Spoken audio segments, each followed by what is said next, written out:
I attempted to discreetly end my infidelity, but my loving husband unexpectedly walked in on my final meeting with the person I was involved with. I am selfish. That's the thought that haunts me every night as I sit alone in a quiet house without my children. My ex-husband has every reason to despise me. My immediate family is fractured, and I have never stopped loathing myself for what I did. My act of selfishness took place in 2015 when I was 39 years old. I must admit, I took my ex-husband for granted. He would compliment me daily, calling me beautiful, sought closeness, cared for me, and treated me as an equal, not as some queen or princess. We were high school sweethearts, married for 2 decades, each other's first and only partners. My family adored him, and he even supported my brother during difficult times. He was the one people turned to for help, a genuinely good man. Throughout our marriage, I gave him 4 wonderful children: 2 strong boys, aged 18 and 16, and twin daughters, aged 13. As the years went by, I gained weight and became self-conscious, but he never stopped telling me I was beautiful. Our arguments were infrequent, but when they occurred, they usually revolved around intimacy, something I wasn't always interested in. On my 39th birthday, everything changed. After a year of dedicating myself to the gym, practicing yoga, and doing Pilates, I transformed from 180 to 135 pounds, a remarkable change for someone who had always struggled with weight. My ex-husband joined me in my fitness journey, though not as consistently. He managed to reshape his body, going from 260 to 225 pounds. Despite his continued affection, I remained emotionally distant. We tried everything: romantic dinners, dancing, walks, and he even helped more around the house. But mentally, I just wasn't there. I convinced myself it was early menopause. While we were still physically close 2 or 3 times a month, it was more out of obligation than desire. I became distant, refusing him, and even when we tried couples counseling, it didn't help. Eventually, my selfishness won. A new manager at my office began showing interest in me shortly after my birthday. He was slightly younger, charming, and for some reason, he was drawn to me. At first, I ignored his advances, but over time, casual conversations turned to flirtation. Despite showing him my wedding ring, 2 months of persistent flirting led me to respond. I began sharing details of my life, thinking about him constantly. I realize now it was an emotional affair, but at the time, it felt like an escape. My husband sensed something was wrong, leading to a heated argument, one that began when he tried to kiss me, and I instinctively pulled away. I wasn't disgusted by him, but by myself, consumed by thoughts of another man. A week later, I arranged to meet the manager at a cafe, intending to end whatever this was. But when he kissed me, I lost all sense of control, and that marked the beginning of a 6-month affair. During those months, I did things with him that my husband had always wished for. I was eager, enthusiastic, and always willing because it felt new and thrilling. My relationship with my husband suffered. I criticized him, belittled him, and grew increasingly distant. It wasn't until my brother visited and mentioned that my husband had confided in him, expressing feelings of depression and contemplating separation, that I woke up to the reality of what I was doing. My husband felt unloved, and he was falling out of love with me. Panicked, I ended the affair, resigned from my job, and promised myself that I would make things right with my husband. But when I tried to fix it, the situation spiraled further out of control. My affair partner arrived at my home with a box of my belongings from the office. We talked, and I explained that I needed to save my marriage. But before I could make him leave, he insisted on one last encounter, and in a moment of weakness, I agreed. We ended up in the guest room. I don't know how long it lasted, but suddenly there was a loud noise. My husband had walked in. A fight broke out. My husband, consumed with rage, attacked my affair partner. I screamed, tried to stop them, even jumped on my husband's back, but he threw me off. Eventually, the fight ended with my husband calling the authorities on himself. He surrendered willingly when the police arrived, kneeling on the floor with his hands behind his head.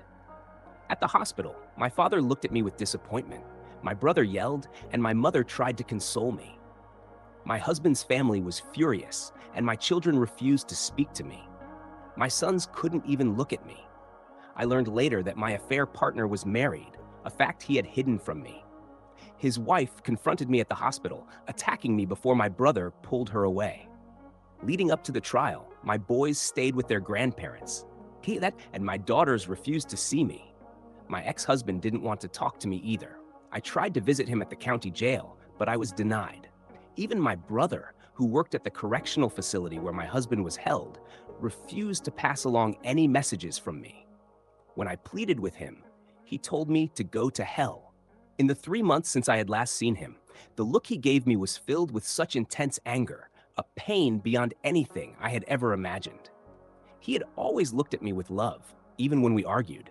But during that trial, his gaze was pure hatred. Overwhelmed, I had to excuse myself and cry in the restroom. As the days passed, I was compelled to recount my affair in excruciating detail for everyone to hear. When I disclosed the duration, I saw the devastation in my ex-husband's eyes, and my father stood up and stormed out of the courtroom. During my ex's testimony, I discovered that he had come home that day to surprise me with lunch and a weekend getaway to the Catskills, a romantic escape he had planned. But instead, he walked in on the betrayal. His reaction was immediate. When my affair partner demanded he step aside, he lost control, striking him. He only stopped when I tried to intervene and was thrown aside. He quickly contacted emergency services, and in court, they played the recording. His voice cracking with anguish, his sobs following the operator's instructions, a sound that shattered my soul. My affair partner couldn't speak during the trial due to heavy medication.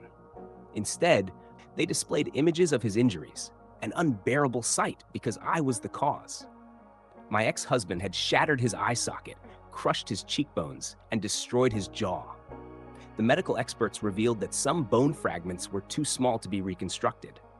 Ultimately, my ex was charged with a third-degree felony and sentenced to 7 years.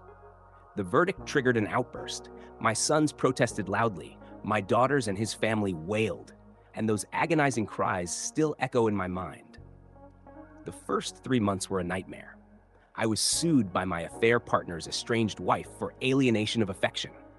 My ex filed for divorce. Our eldest son moved out, another withdrew completely, and my twin daughters rebelled fiercely.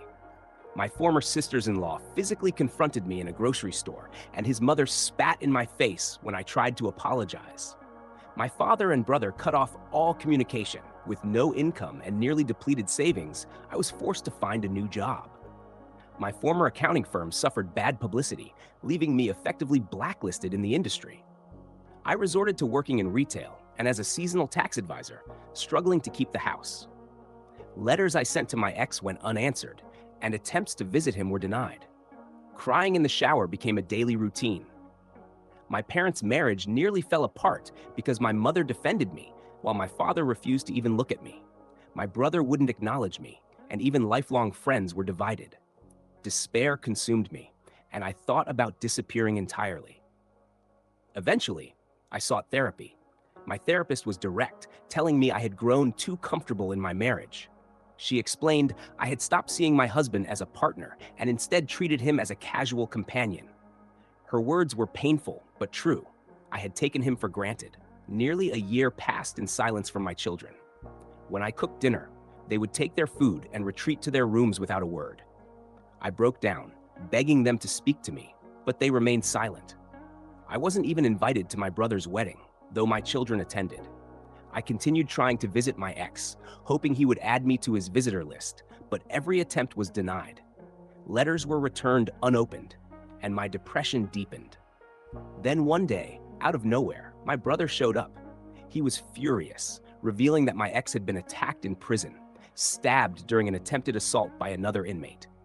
My ex fought back, breaking the inmate's spine, but not without suffering serious injuries. "You did this," my brother shouted at me before storming out, leaving me sobbing for days.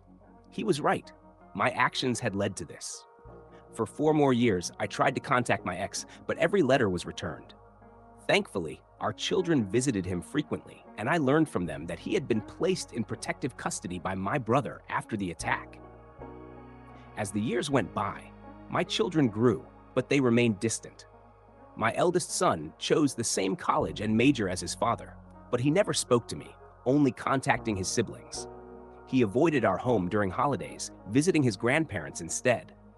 My other son followed the same path, and though my twin daughters were harsh with me, they still visited their father regularly. Whenever they acted out, their uncle intervened. My brother and I barely spoke. Even when he and his wife welcomed their first child, I wasn't welcome. My mother kept me updated on their lives, but my father still refused to acknowledge me. Then, in early May this year, I noticed a change. My children were around more, and for 4 months, they seemed happier. I tried to make up for the past, apologizing at every opportunity. Although they mostly ignored me, they started talking to me again. I learned about their lives. My eldest was in a relationship. My second son had joined his college's track team, and even my daughters began opening up. Seeing them smile, joke, and share meals brought me a bittersweet joy. It also deepened my self-loathing. By late August, I was thrilled about my twins' upcoming 18th birthday and their first day of senior year. But when I enthusiastically mentioned the birthday party, they asked if we could celebrate on a different day. Confused, I asked why. "Because Dad is throwing us a party, and I don't want you near him," one of them said. Stunned, I asked when their father had been released. They told me he had been out since late April for good behavior.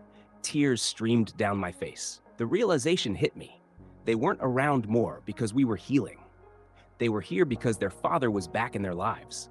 I asked where he was staying. They told me he was living with my brother. Desperate, I tried calling, but he refused to speak to me. So I went there, holding all the returned letters. Over the years, I caught brief glimpses of him through the narrow crack of the door. I would call out his name, but my brother would promptly ask me to leave. One day, as I handed over the letters and turned to leave, I suddenly heard his voice. Spinning around, I saw him walking toward me. Tears welled up instantly, and I rushed to embrace him. But with a cold, detached expression, he handed the letters back to me, saying, "You forgot these." Standing there, I watched him walk away, tears streaming down my face. I called out, pleaded with him to talk to me, but he simply walked back into the house. My children stood by the doorway, watching me, and in their eyes, I saw no love, just distant tolerance. At that moment, I understood that my kids were merely enduring my presence.